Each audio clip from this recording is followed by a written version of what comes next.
Alhamdulillah, kita bersyukur kepada Allah Subhanahu wa Ta'ala atas segala nikmat dan karunia yang Allah limpahkan dan Allah berikan kepada kita. Nikmat yang tidak bisa kita hitung karena begitu banyaknya, baik ketika kita sedang berada di kondisi yang lapang maupun pada saat kita berada di kondisi yang sulit seperti hari-hari ini di kondisi pandemi. Ayat itu tetap berlaku di dalam surat Ibrahim. Wa in ta'uddu ni'matallahi la tuhsuha. Dan apabila kalian ingin menghitung nikmat Allah, kalian tidak akan bisa menghitungnya.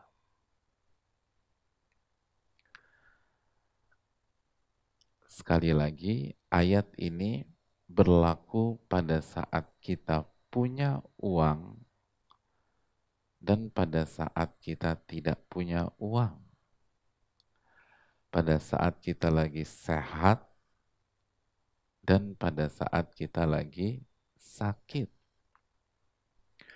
Pada saat kehidupan normal dan pada saat dalam kondisi wabah atau pandemi. Pada saat seseorang bisa mendengar dan pada saat seseorang tidak bisa mendengar. Jika kalian ingin menghitung nikmat Allah, kalian tidak akan bisa menghitungnya. Maka jangan fokus ke kekurangan kita, tapi fokuslah ke nikmat-nikmat Allah yang Allah berikan kepada kita. Oleh karena itu, sahabat-sahabat semua, marilah kita awali dengan rasa syukur kepada Allah Subhanahu wa Ta'ala. Memang tidak mudah, tapi disitulah orang-orang beriman memperlihatkan imannya, menampilkan keyakinannya. Maka marilah kita bersyukur kepada Allah Subhanahu wa Ta'ala. Selanjutnya, salawat dan salam semoga senantiasa kita berikan kepada Nabi dan Rasul kita Muhammadin sallallahu alaihi wasallam beserta para keluarga beliau, sahabat-sahabat beliau, dan orang-orang yang mengikuti beliau sampai hari kiamat kelak.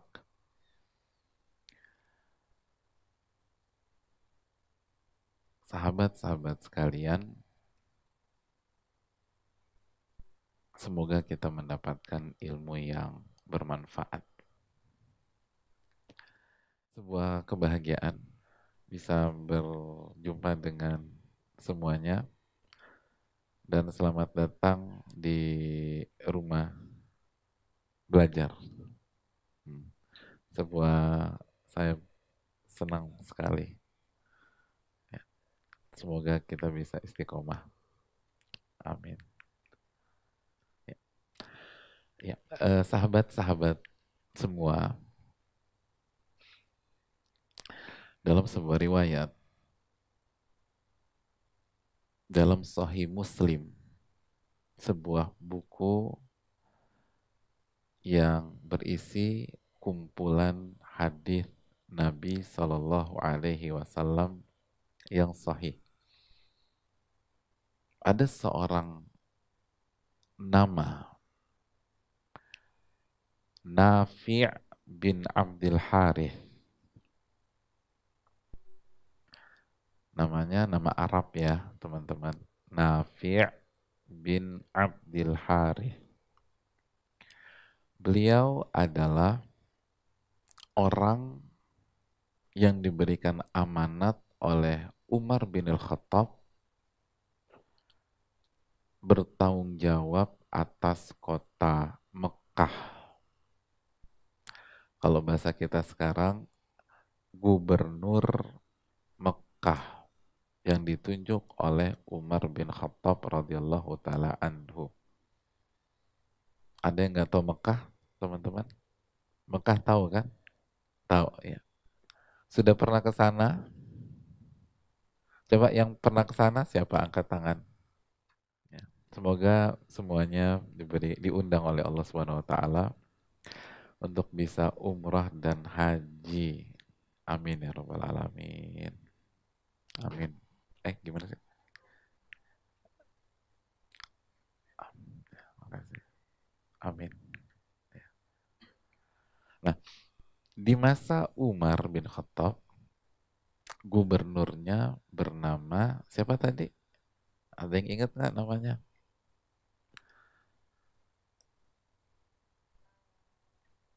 Nafi' pakai ain. Nafi'. Ya, Nafi'. Annahu laqiyahu bi Asfan. Suatu ketika Umar bin Khattab radhiyallahu taala anhu, tahu ya Umar bin Khattab ya, teman-teman ya. Seorang sahabat besar Nabi kita Shallallahu alaihi wasallam. Iya. Masya Allah, ilmu teman-teman Masya Allah. Umar bin Khattab bertemu dengan Nafi' di daerah yang bernama Asfan. Asfan itu jaraknya kurang lebih 80 kilo dari Mekah. Ya, 80 kilometer dari kota Mekah. Begitu mereka berdua bertemu, Umar bertanya kepada gubernurnya, "Man istakhlafta?" Siapakah orang yang engkau berikan tanggung jawab kota Mekah pada saat engkau pergi seperti ini? Gitu. Siapa ya orang yang engkau berikan tanggung jawab untuk megang Mekah nih sekarang? Lalu kata Nafi, istakhlaftu ibna Abza. Aku menunjuk Ibnu Abza. Itu nama orang. Ibnu Abza. Lalu Nafi melanjutkan jawaban beliau, Maula lana. Ibnu Abza itu budak kami. Jadi beliau seorang budak. Faqala Umar. Maka Umar kembali bertanya dengan ekspresi terkejut. Maula Ibnu Abza itu seorang budak, hamba sahaya. Budak tahu ya? Tahu hamba sahaya?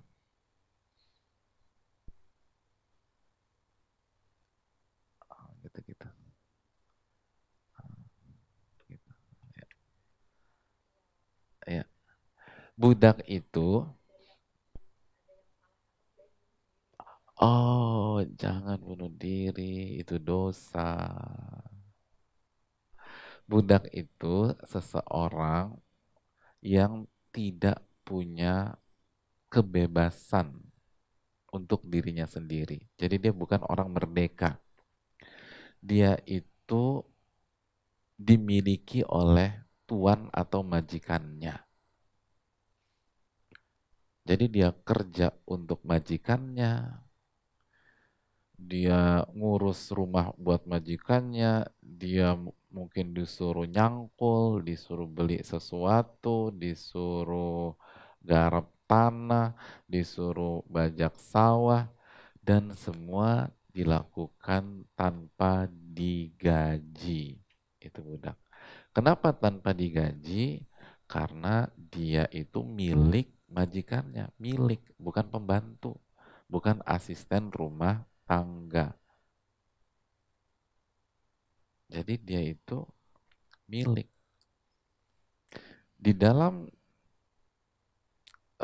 sosial masyarakat, budak itu stratanya paling rendah, tingkatannya paling rendah.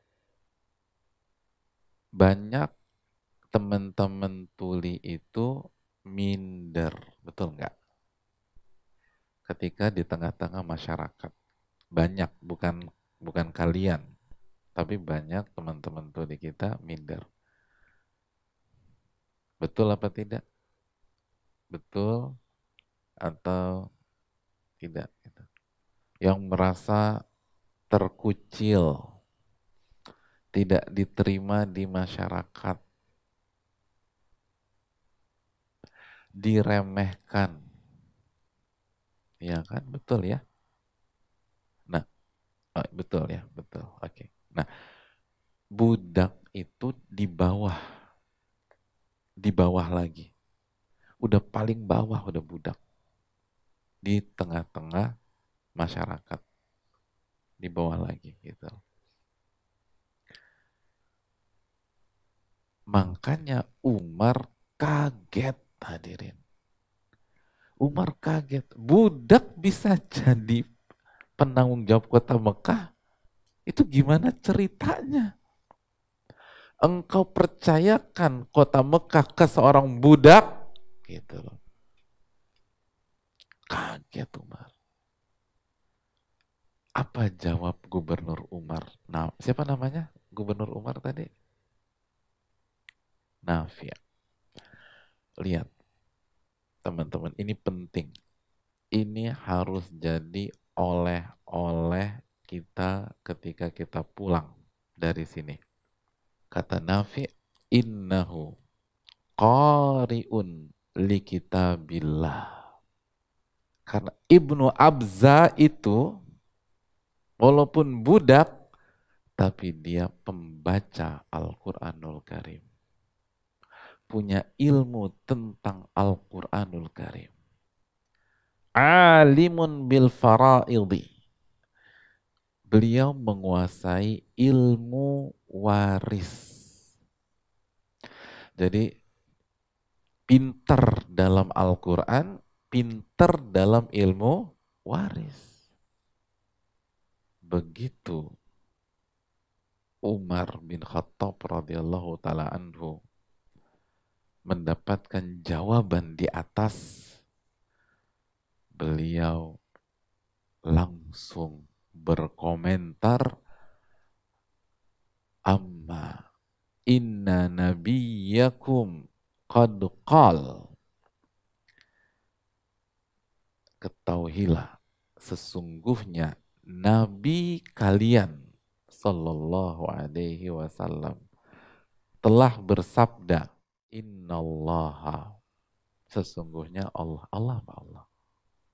Allah selalu, sesungguhnya Allah, yarfa'u bihadzal kitab aqwaman, mengangkat derajat banyak kaum dengan Al-Quranul Karim, dan Allah menghempaskan dan menjatuhkan sebagian kaum yang lain dengan Al-Quranul Karim. Sekali lagi, Umar langsung berkomentar, Sesungguhnya Allah Subhanahu wa taala mengangkat sebagian kaum, sebagian orang dengan Al-Qur'anul Karim, dan Allah menjatuhkan banyak kaum dengan Al-Quranul Karim. Artinya, walaupun seorang budak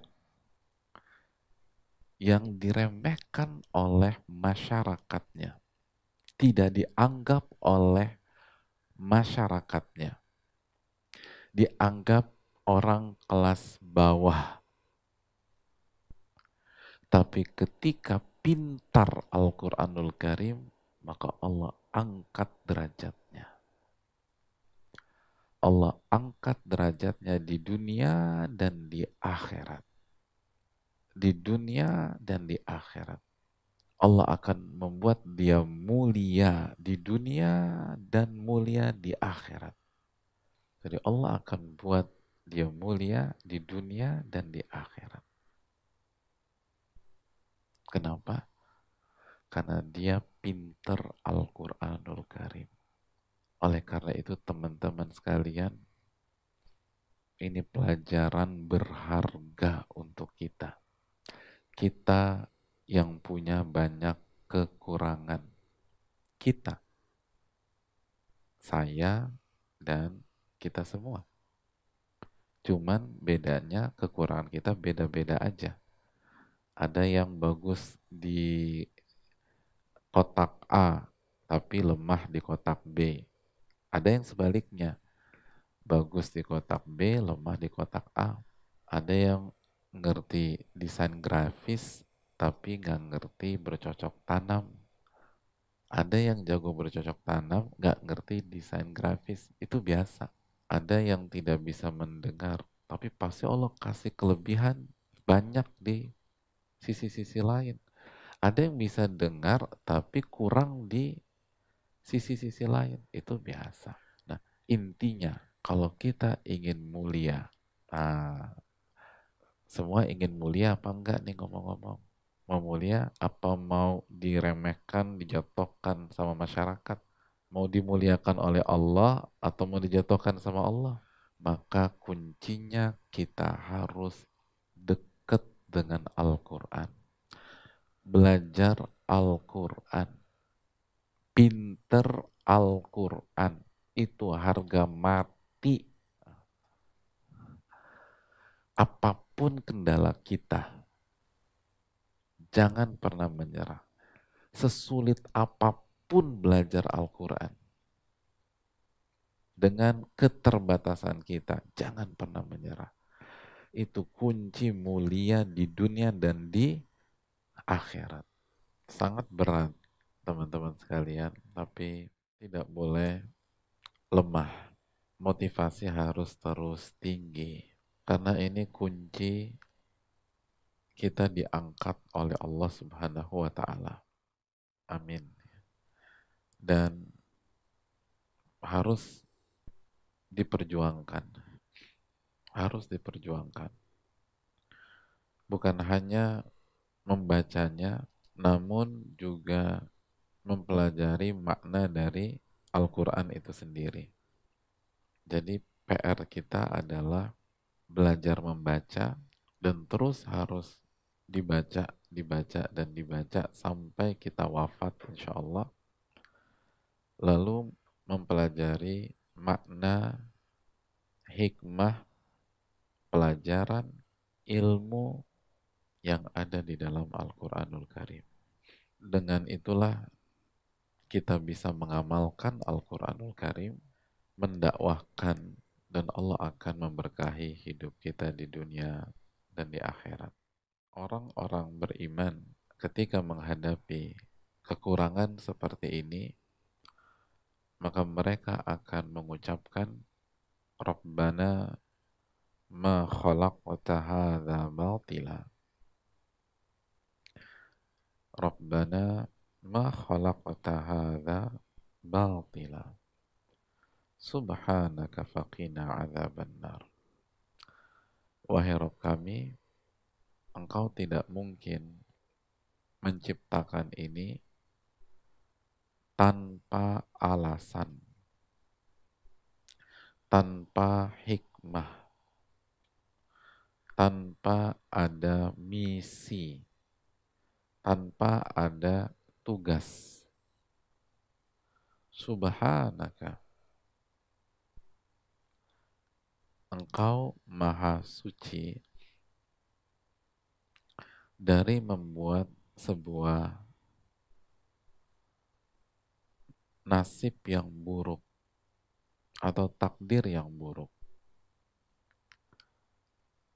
Jadi orang-orang beriman ketika ia punya kendala mendengar, ia akan tetap mensucikan Allah Subhanahu wa taala. Dia yakin bahwa Allah Subhanahu wa taala tidak mungkin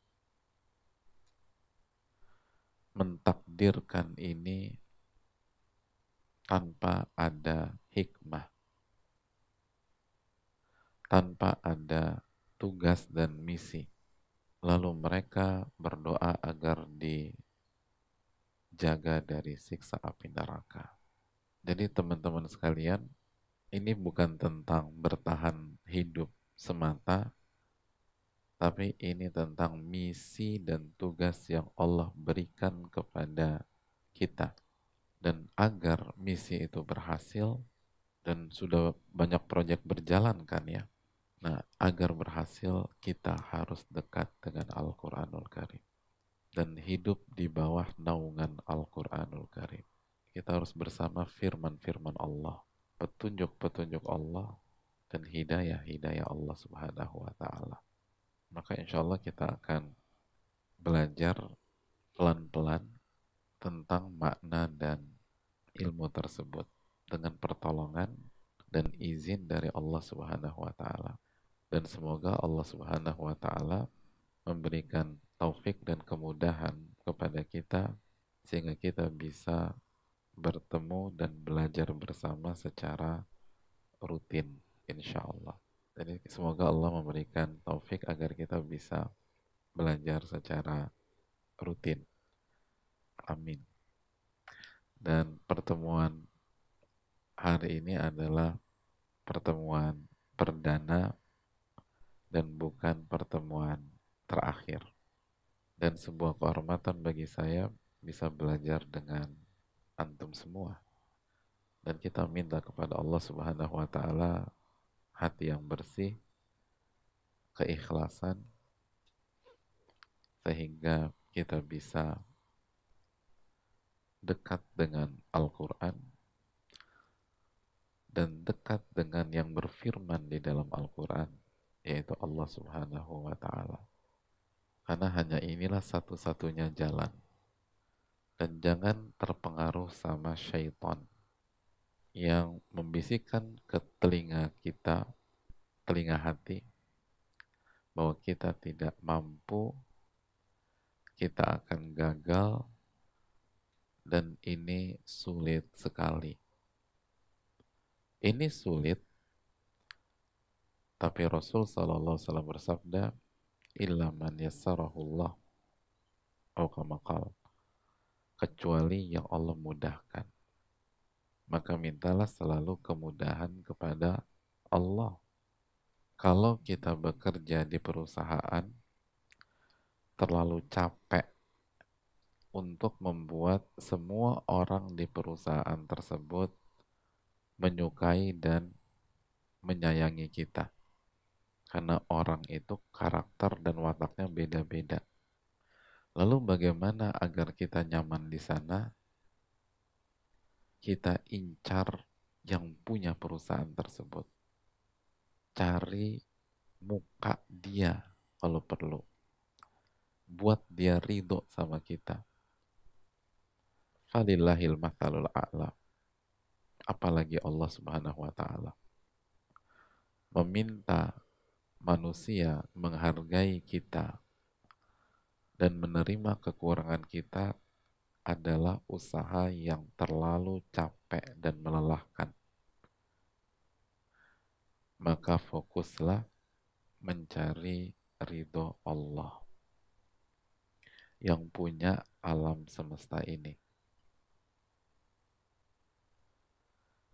Kalau yang punya alam semesta udah sayang sama kita, maka semua akan mudah.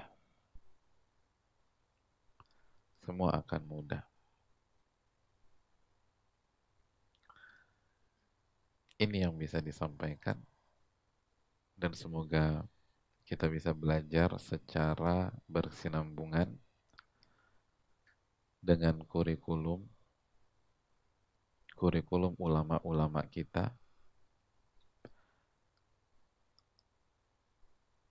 dan semoga Allah berkahi.